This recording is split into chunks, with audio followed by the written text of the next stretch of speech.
وہ دعا آپ کی جو قبول ہوگی میرے بھائیوں، وہ مولوی جلچیز کے ہاتھ اٹھا کر دعا مانگنے سے اور آپ کے آمین آمین کہہ دینے سے مسئلہ حل نہیں ہو جائے گا۔ اس دعا میں جو برکت ہوگی وہ اس میں نہیں، اس دعا کے اندر جو تاثیر ہوگی وہ اس دعا میں نہیں۔ اس دعا کو قبول کرنے کے لیے اللہ ساتویں آسمان سے پہلے آسمان پہ آ جاتا ہے، عرش سے اتر کر وہ پہلے آسمان پر آ جاتا ہے اور کہتا ہے میرا کوئی بندہ جو مجھے پکارے میں اس کی پکار کو سنوں، ہے میرا کوئی بندہ جو مجھے پکارے میرے سامنے گر گرائے میں اس کے رونے کو سنوں، میں اس کی فریاد سنوں، میں اس کا دامن بھروں۔ میرے بھائیوں یہ دعا ہونی چاہیے۔ اخلاص اسی کا نام ہے کہ کسی کو پتہ نہ چلے اور آپ مانگیے اللہ سے، گر گرائیے اللہ سے۔ میں دہلی کے اس مدرسے کو آج بھی جانتا ہوں اور جب میں دہلی جاتا ہوں تو اس مدرسے کا ایک چکر ضرور لگاتا ہوں، جس مدرسے کی بنیاد ایک بہت بڑے عالم دین میں رکھی تھی، جس مدرسے کی بنیاد ایک بہت بڑے عالم دین میں رکھی تھی، لیکن ان کا عمل آپ کو نہیں معلوم۔ ان کا عمل کیا تھا؟ نوجوانوں سنو اور رشک کرو گے آپ، سنو۔ آئے اپنے موبائل میں مولانا جلچیز کی سیلفیاں لینے والوں، اپنے گھروں پر آ کر مولانا کی سیلفیاں لے کر اپنے یار دوستوں میں شیئر کرنے والوں اور یہ جتانے والوں کہ دیکھو میں مولانا سے لے کے آیا ہوں، دیکھو مولانا صاحب میری دکان پہ آئے تھے، دیکھو مولانا صاحب میرے گھر میں آئے تھے۔ آپ اپنی تکبر اور اپنا گھمنڈ جتانے والوں، اپنی موبائلوں میں سیلفیاں قید کرنے والوں، فوٹو کو لینے والوں، سنو اللہ کے نیک بندے کس طریقے سے بچا کرتے تھے کہ لوگوں کے سامنے میرا چہرہ نہ آئے۔ میں ان کے بزرگ بیچارے مدرسہ چلا رہے ہیں، بنیاد رکھے ہیں، اور حال ان کا یہ تھا کہ جب رات ہوتی تھی عشاء کی نماز پڑھنے کے بعد وہ چپکے سے اپنے گھر سے نکلتے تھے۔ میرے مدرسے میں 50 بچے پڑھتے ہیں، 60 بچے پڑھتے ہیں، ان بچوں کا گزر بسر کیسے ہوگا؟ کسی کے سامنے ہاتھ پھیلانے میں، زکات لینے میں شرم آتی تھی کہ لوگ یہ نہ کہیں کہ دیکھو 100 روپے چندہ ملتا 50 کھا لیتا ہوگا، 50 بچوں پہ خرچ کرتا ہے۔ اس طنز سے بچنے کے لیے وہ زکات وصول نہیں کرتے تھے، چندہ نہیں کرتے تھے، لیکن اس مدرسے کے بچوں کو کیسے پالا جائے، ان کے کھانے پینے کا انتظام کیسے ہو، اس کے لیے وہ رات کی تاریکی میں عشاء کی نماز کے بعد وہ گھر سے نکلتے تھے اور اسٹیشن پہ چلے جایا کرتے تھے، پلیٹ فارم پہ چلے جایا کرتے تھے۔ اس وقت ٹرینیں کوئلے کے انجن سے چلا کرتی تھی، بجلی کے تار سے نہیں، الیکٹرک انجن نہیں تھے، کوئلے والے انجن ہوا کرتے تھے۔ میرے بھائیوں اس وقت وہ اسٹیشن پہ جایا کرتے تھے اور کلی گیری کا کام کیا کرتے تھے، لوگوں کا سامان اٹھا کر اپنے سر پر لاتے تھے اور ان کو باہر تک چھوڑنے جاتے تھے۔ پوری رات وہ جو کماتے تھے صبح ہو کر وہ اپنے مدرسے کے بچوں پر وہ کمائی خرچ کرتے تھے۔ ایک دن آپ اسی بہار سے کچھ بچے پڑھنے کے لیے گئے، اسٹیشن پر اترتے ہیں دلی کے، رات کے 10 بجے ان کی ٹرین دلی پلیٹ فارم پہ پہنچتی ہے۔ ان بچوں کی نظر ایک لمبی داڑھی والے بزرگ کے چہرے پر پڑتی ہے جو کلی کے ڈریس میں ہے۔ ان بچوں نے اس کو بوڑھا سمجھ کر اور کلی سمجھ کر آواز دی اور اپنا آدمی اپنا بھائی سمجھ کر آواز دی، اے بابا ادھر کلی ہو، سامان اٹھاؤ گے؟ لے کے چلو گے؟ کیا پیسے لوگے؟ بیٹا کہاں آئے ہو؟ ارے وہ یہ مدرسہ ہے نا فلاں جگہ، وہاں ہم پڑھنے کے لیے جا رہے ہیں، وہاں میں داخلہ لینا ہے۔ بیٹا جو مرضی ہو دے دینا۔ نہیں بابا پیسے بتاؤ کتنے لوگ ہیں؟ بچوں تم پڑھنے آئے ہو، قرآن پڑھنے آئے ہو، حدیث پڑھنے آئے ہو، جو من میں آئے دے دینا، نہ ہو کوئی بات نہیں، لاؤ بچوں سامان۔ وہ لڑکے کہتے نہیں پہلے پیسے بتاؤ۔ انہوں نے کہا میں نے بیٹا کہتے دیا جو تمہاری مرضی ہوگی دے دینا، رکھ لیں گے۔ اور یہ کہتے کہتے اس نے ان بچوں کا سامان اپنے سر پر لاد لیا اور لاد کر وہ سامان جب پہنچا باہر پلیٹ فارم کے باہر، ان بچوں کو کہا کہ لو یہاں سے بس مل جائے گی، اتنے نمبر کی بس اور فلاں جگہ چلے جانا۔ ان بچوں نے پیسے نکال کر اس بزرگ کی جیب میں ڈالنا چاہا. اس بزرگ نے وہ پیسہ ان بچوں کے ہاتھ میں تھماتے ہوئے کہا بیٹا تم لوگ اللہ کے نبی کے مہمان ہو, قرآن سیکھنے آئے ہو, حدیث پڑھنے آئے ہو, کیا مجھے اللہ کے رسول کے مہمانوں کی اتنی بھی خدمت کرنے کی توفیق نہیں ملنی چاہیے؟ مجھے پیسہ دو گے, کیا مجھے اتنا بھی ثواب لینے کا حق نہیں ہے کہ میں فری میں تمہارا سامان اٹھا دوں؟ تم رسول اللہ کے مہمان ہو. اور یہ کہہ کر ان کے پیسے واپس کر کے یہ بزرگ چل دیتا کلی کا کام کرنے. یہ بہار سے جانے والے بچے اس بزرگ کو دیکھتے رہتے ہیں اور اس وقت تک اپنا سامان نہیں اٹھاتے ہیں جب تک کہ وہ بزرگ ان کی آنکھوں کے سامنے پلیٹ فارم سے دور نہیں ہو جاتا ہے, چلا نہیں جاتا ہے. مجھے معلوم ہے کہ اس تقریر کے بعد کی سیلفیاں لی جائیں گی. یہ سب بولنے کے باوجود بھی بے شرمی ہماری ڈھیل پڑ چکی ہے, وہ چھوٹے گی نہیں. ایسا درد بھرا واقعہ سنانے کے بعد بھی ہمارے دلوں میں یہ بات اترے گی اور ہمارے آنکھوں سے آنسو بہیں گے, لیکن تقریر ختم ہوتے ہی ہم چکنے کھڑے ہیں. ہم وہی کریں گے جو ہمارے باپ دادا کرتے چلے آئے ہیں. نہیں مانیں گے ہم تو وہ انسان ہی نہیں, کتے کی وہ دم ہے جو 12 سال بھی نل کے پائپ میں رکھا جائے اس کے بعد نکالو تو ٹیڑھی نکلے گی, وہ سیدھی نہیں ہو سکتی ہے. ہم بالکل اس تم کی طرح ہو چکے ہیں, ہم ٹیڑھ ہی رہیں گے, ہم سدھریں گے نہیں.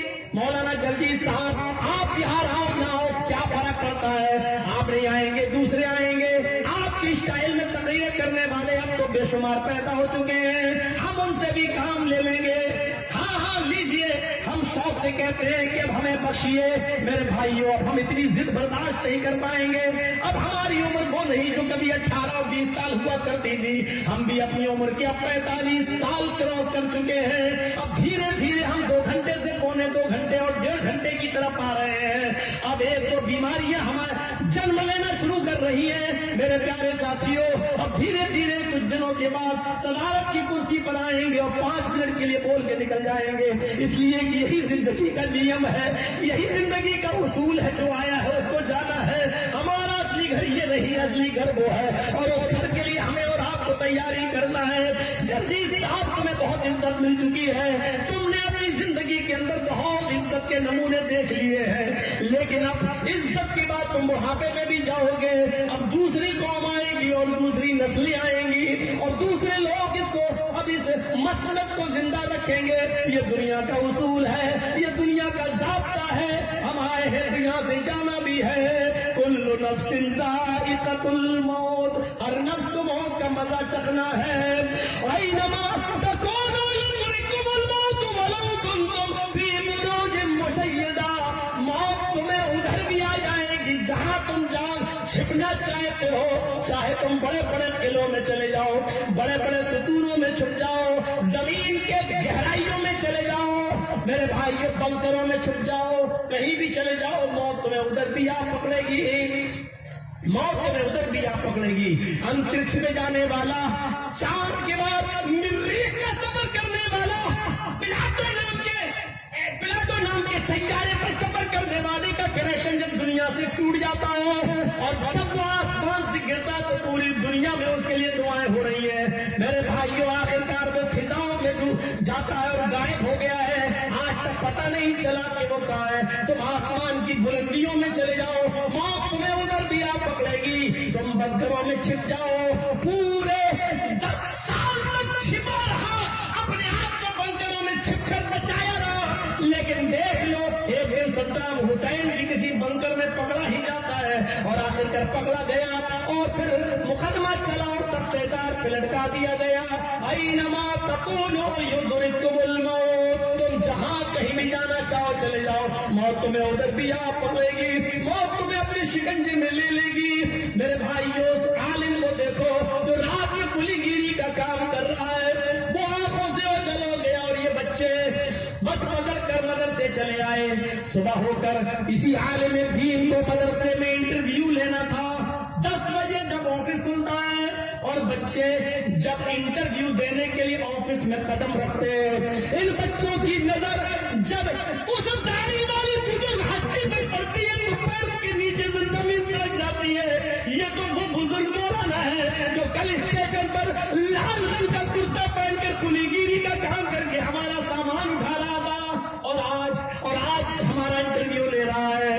آج ہمارا اس مولانا نے انٹرویو نہیں لیا، صرف اتنا کہا میرے بچوں تم مہمان رسول بن کر آئے ہو، تمہارے ماں باپ نے تمہیں پڑھنے بھیجا ہے، میں نے تمہارا ایڈمیشن کل رات ہی میں کر لیا ہے. جب تم اسٹیشن پر ملے تھے میں تمہیں یہاں سے لوٹانا نہیں چاہتا ہوں. تمہارے ماں باپ نے جن امیدوں سے تمہیں بھیجا ہے بس ان امیدوں پہ کھڑے اترنا، قرآن و حدیث کے سپاہی بننا، اسلام کا پرچار کرنا، تبلیغ کرنا. تمہارا ایڈمیشن ہو گیا. اور ہاں، کل جو واقعہ تمہیں اسٹیشن پر نظر آیا تھا اس واقعے کو وہی بھول جانا. میرے کسی اسکول کے طالب علم کو وہ منظر مت بتانا. میرے بچوں تمہیں کو معلوم ہے کہ میں پولی ہوں، کسی کو معلوم نہیں ہے. میں چاہتا نہیں ہوں کہ کسی کو یہ پتا چلے کہ میں پولی ہوں، اور رات میں جو کماتا ہوں دن میں اپنے بچوں پر خرچ کرتا ہوں. اس بات کا علم میں نہیں چاہتا ہوں کسی کو. اس کا اجر میں صرف اللہ سے لینا چاہتا ہوں. اس کا صرف مجھے اجر اللہ تبارک و تعالیٰ سے چاہیے. اس بزرگ عالم کے انتقال کے بعد میرے بھائیوں ان بچوں نے ان کی آپ بیتی سنائی اور کہا کہ وہ تو رات میں قلی کا کام کرتے تھے. انتقال کے بعد یہ اخلاص ہے. وَعَمِلُوا الصَّالِحَاتِ، ایمان کے ساتھ یہ عمل صالح چاہیے. یہ عمل صالح اگر ہماری زندگی میں نہیں ہے تو بیکار ہے، بیکار ہے. چلتے کراؤ، چلتے میں شور کرو، رات میں آنکھیں کھول رہے ہو، کعبے کے رب کی قسم کوئی ثواب نہیں ملے گا. علماء کی بخار بیٹھو، خاموش ہو جاؤ، اس پر بھی خاموش نہیں ہوتے ہو. اور جلسہ سننے آئے ہو، ڈرامہ بنا دیا ہے آپ نے دین کا، نوٹنکی بنا دی ہے آپ نے اس دین کو. آپ کو اللہ کے سامنے جواب دینا پڑے گا آج کی اس رات کی حرکت کا.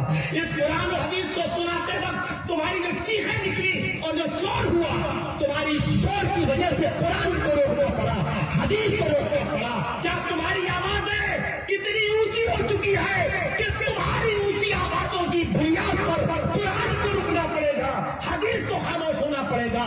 کیا تم اتنے بڑے انسان ہو چکے ہو کہ تمہاری چیخوں پکار کے آگے قرآن بند ہوگا، حدیث کو روکا جائے گا؟ ارے ڈرو، کہیں اللہ کا عذاب نہ آ جائے، یہ زمین نہ پھٹ جائے اور اس زمین کے اندر کہیں تم جھنس کے مر نہ جاؤ. اللہ کے عذاب کا انتظار کرو.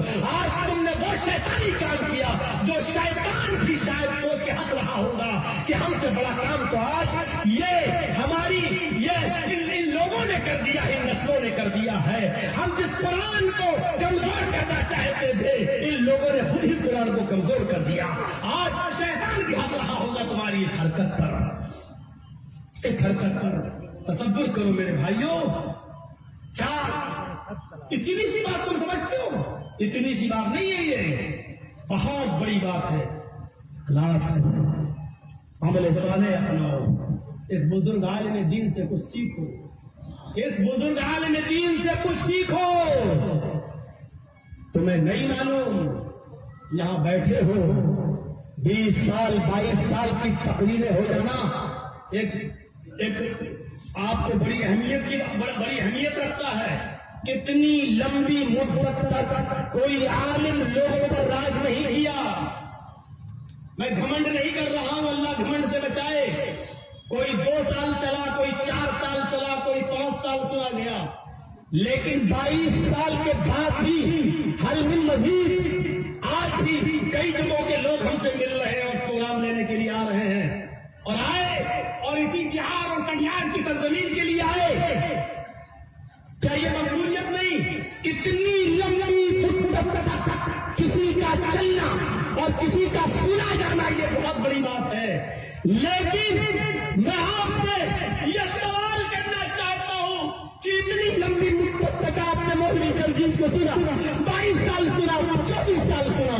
مجھے یہ بتا دو کہ 24 سال کی اس لمبی زندگی میں آپ کے اندر تغیر کیا آیا، آپ کے اندر تبدیلی کیا آئی، آپ کے اندر چینجنگ کیا آئی، آپ کے اندر اصلاح کتنی ہوئی، آپ نے کتنے پرسنٹ آپ کی زندگی میں اصلاح آیا.